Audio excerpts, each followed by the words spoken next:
I invite you to please sit and take a moment to decompress a little. Let's clear our mind for a brief time and allow ourselves to embrace this moment of freedom. Now, let's also think of a specific memory, a time, a place, a feeling where you're able to connect with some music. Can you imagine a distinct, funky bass line, but soulful?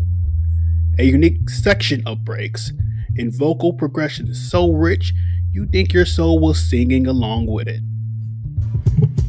No, you may wonder who or what type of sound this was called.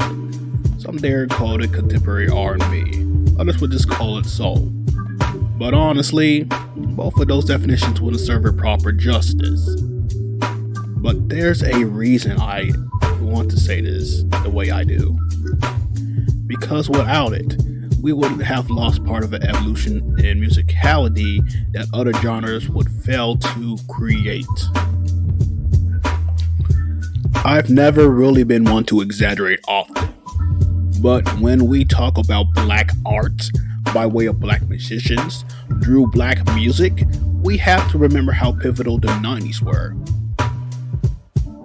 The year was 1995, reaching the peak of the millennium, where hip hop was at its strongest and possibilities nearly endless. You may think of it as a fated journey, but the exchange between two talented personnel would create not just any album, but one that would be essential in something called neo-soul. The first time we met, D was supposed to come to my house and he didn't show up the first day. And then he came the next day, but I think he thought, he was going to come to a house and it was going to look like the rich and famous, probably with a spiral stairs and helpers, everybody in the house. And yeah, it's like I'm going to Tony's house. It's but when he thought it's going to be a lot of people, he don't really like a lot of people, Yeah. And then he found out I don't either. So when he got to my little 2-bedroom, $235,000 crib, but it was in the garage. It was me, him, and my engineer. Where at? In Sacramento. In Sac? Oh, wow. Yeah, and I lived in this neighborhood full of like lobbyists and politicians, right? And we were just, and he was just so surprised. He didn't tell me later on. I thought his house was gonna be crowded with a lot of people, and it wasn't. And so I started playing Lady. That's the first thing we worked on was Lady. Wow. You had that already? Yeah. I had the idea because it was supposed to be for Tony's record. The idea, but for like House of Music maybe or something? Yeah, they didn't like it. They didn't like the initial idea. They never heard it, what it was going to be. Okay. Neither did I. But I played the guitar riff for D'Angelo, and he said, I like it. I said, cool. So I was going to call somebody over to play my guitar parts over. He said, no, you should leave what you did. And that's the first time my guitar playing ever got on the record. Wow. Never got on the record, yeah. So, but I think how we came up with it, we figured it out. We were playing, and we were playing behind the beat, but I think we were just really trying to lock something in. And so he would fall back and he would start laughing, then I would fall back and we started kind of smiling and laughing, and then we just kept going back and forth, but not talking about it, and it became sort of the style of his record. But that's the way he sings, that's the way he plays. Wow. And it's just natural for him. But he's a Dilla fan. Yeah. And so then, I'm a Dilla fan too, so I figured it out later. We were just mocking Dilla. Really? That early? Like that early on? I think Dilla was the first one. Okay. Or we heard it through hip hop. Yeah, right. Maybe it's through not Far Dilla. Side records. Maybe we heard it on some Wu-Tang records. Maybe we heard it on some Tribe records. Yeah. I love hip hop. Yeah. Right? So I think both our love for the Hawk is in gospel and hip hop and rock and songwriting. It was just the perfect storm at the right time.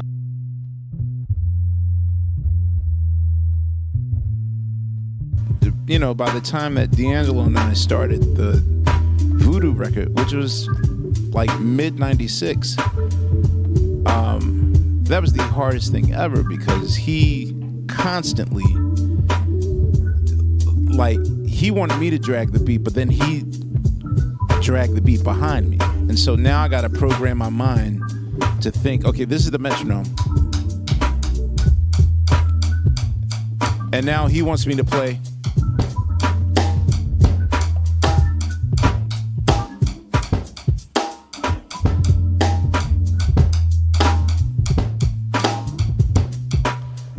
Which is, you know, I started having issues. Like, well, what if other drummers, like the musician community, is going to laugh at me? He's like, nah, man, trust me, like, use the Force.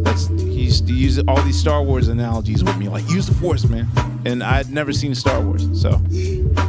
Well, then how, you know, how many hours do you think, or how long did it take to kind of undo, you know, essentially your entire life's training? I will say that it took from 96 to 99. That was probably the most drumming that I've ever done in a studio setting. So you're talking about spending months at Electric Lady Studios.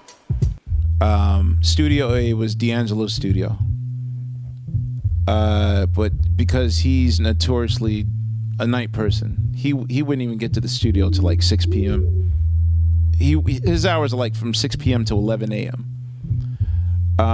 So he would let Common do his work. We'd work with Common in the daytime. So to do like Water for Chocolate, Common's album, we would start at like 10 in the morning, get done around 6. If we had to do more stuff, then we go to the B room. So now Common has the B room, D'Angelo has the A room, and then in the C room, you know, it would be like accessory stuff. If I got to do Nick Acosta's record or Bilal's record or Erica, her album, Most Quality, everyone would use the C for. So at one point, we just had that entire studio on lockdown, and everybody was just going into each other's sessions, doing stuff. And so just during that whole time period is how I managed to turn like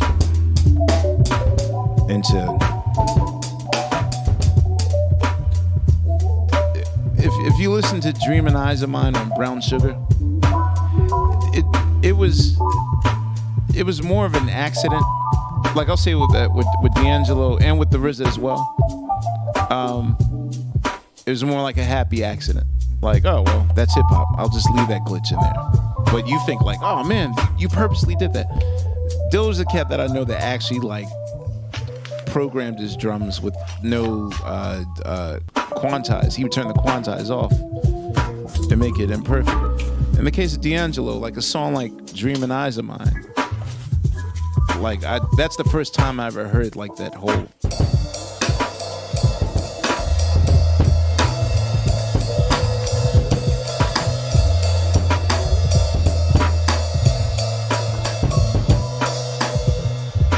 And when I asked Bob Power about that, I was like, yo, like, how did he make it sound so messed up? He's like, because he didn't read the manual in the book. Like, so, you know, but it had personality to it, so I just gravitated towards it. But no, those two were definitely like-minded. It's not like they were together or D'Angelo knew about Dilla's shit or the opposite. They just happened to come from the same tree, and you know, that allowed me to experiment. Like any new subgenre of music, there needed to be a threshold to break through in order for it to be successful. Not just anybody that could play drums, a bass, or knew how to mix would be able to make a phenomenon happen. When an artist feels invested into their art, they are willing to go beyond the standard and experiment with new ideas.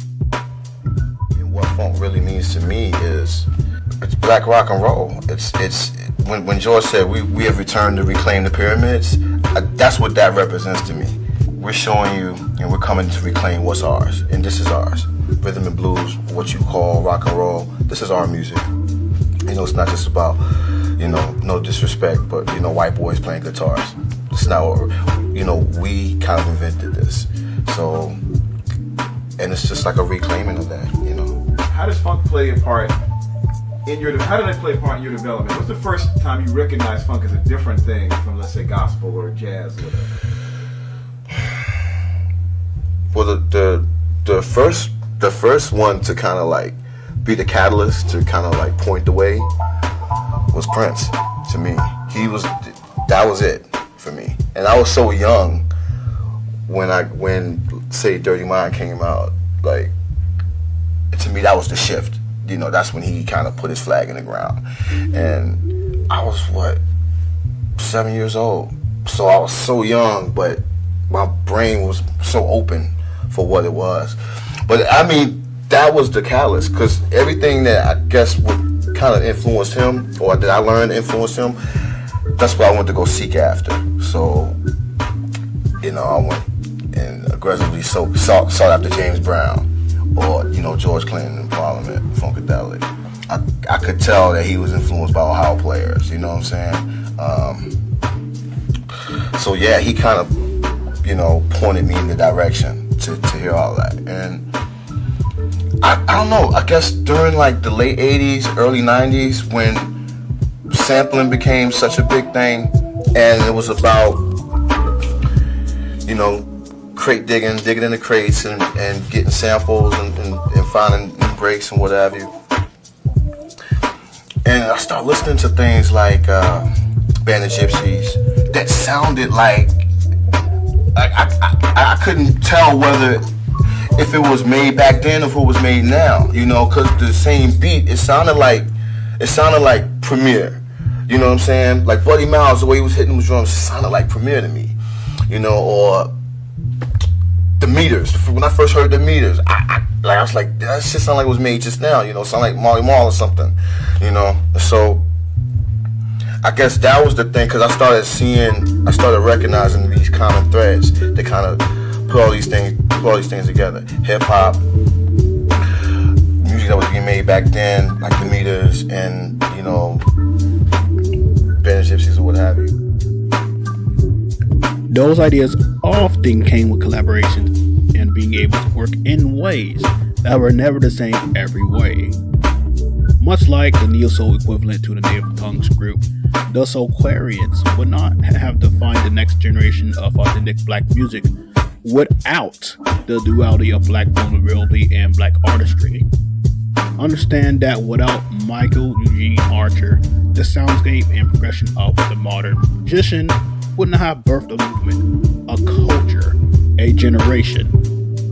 And he's one of those musicians that is, I am a musician, that's what I am. And he's from the church, you know, his mom is a pastor, and he plays at church, you know, and he's a musician. This is what I do. If I put out an album, cool, you know, but this is just what he does, you know, and he's not a big fan of rushing anything, as you know. So I'm waiting on it like you, because I think we need that. The world needs that voice.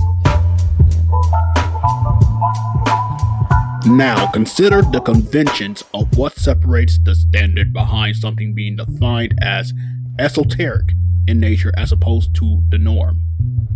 Even to this day, the industry still plays its hand at turning talent into tragedies, but often reminding us that the soul lives beyond the body. This is why, for the few official albums, as well as the many features and collabs, D'Angelo is revered and immortalized for those who embrace what he meant to the music world. As we continue to honor the local legend, I am joined here by Bill McGee, who first met D'Angelo back in 1988. He was just 13 years old. You were a band director. You quickly realized that this kid had some talent. So what was your first impression of D'Angelo? I was amazed. It was there, and it certainly left an impact. Right. And then he came back in 1995 and performed for free when Brown Sugar came out. Wow. So he gave back to the had moved on, and they honored me because I had moved on. I was teaching college and not high school anymore, and they called me back and honored me that year. Haywood McCallum was the person who continued the talent show on, and he was my partner when we put it on. And he was the choir director, I was the band director, and he called the record label and asked them, could Michael just come and say a few words? They sent a tour bus full of musicians, and Michael performed for quite some time that night. Wow, that is just incredible. Giving back to the community. Giving back. That's what it's all about. And that is, you know, as we honor his memory, Yes. I think that's what's really going to stick with people. And I appreciate you, Bill, for coming today and sharing your memories of him. I know that in the days and weeks to come, people will consume his music and art and really enjoy it. Yeah. What I've come to appreciate the most from Mr. Archer is the fact that his work, whether intentional or not, was instrumental to evolving the growth of other subgenres in music. Like, if you really pay attention to the Soulquarians and the work of Amir Thompson and James Yancey, then you fully comprehend the element D'Angelo brought to hip-hop's influence as well. In no way, shape, or form was this man underrated. Even through his highs and lows, he remained the same. In his talent, the best, everything that we represent, the best. That means Duke Ellington, Miles Davis, John Coltrane, the best of entire genres, Langston Hughes, Zora Neale Hurston, the Streets, everything. He represented the excellence of that. This man was the embodiment of black masculinity in the sound of the black musician. The amount of influence behind Michael Archer was known throughout the neo-soul world, from Jill Scott, Bilal, Music Soul Child, Layla Hathaway, Anthony Hamilton, to Leela James, Raheem Devon, Christiette Massero, Maxwell, and yes, even a Cleo-Sol and Daniel Caesar.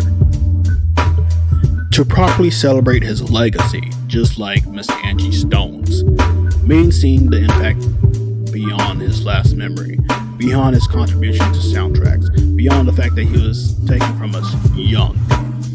More than just how I or anybody else that knows his works and the value they bring us, is the reality that his 3 children are in a space that requires him to process his return to heaven and the stars above.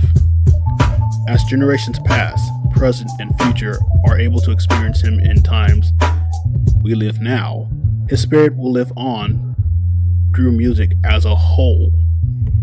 It's extremely meticulous. Forget like a Grammy of the Year. Like, I really think this is a MacArthur Genius Grant where, you know, they have for medicine and for math, like they can have it for music.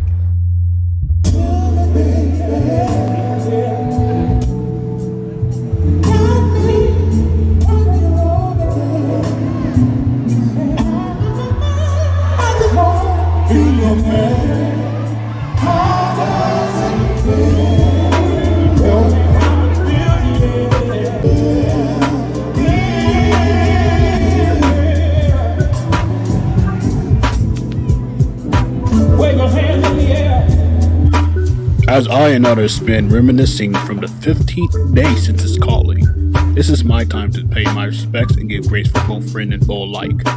To be able to relive the experience of a man that shaped one of the greatest music genres in modern black culture, Michael Eugene Archer, D'Angelo, you will be always and forever immortalized as one of the greats. Thanks for tuning in today, y'all. And again, Mr. Archer, may your soul rest in paradise now.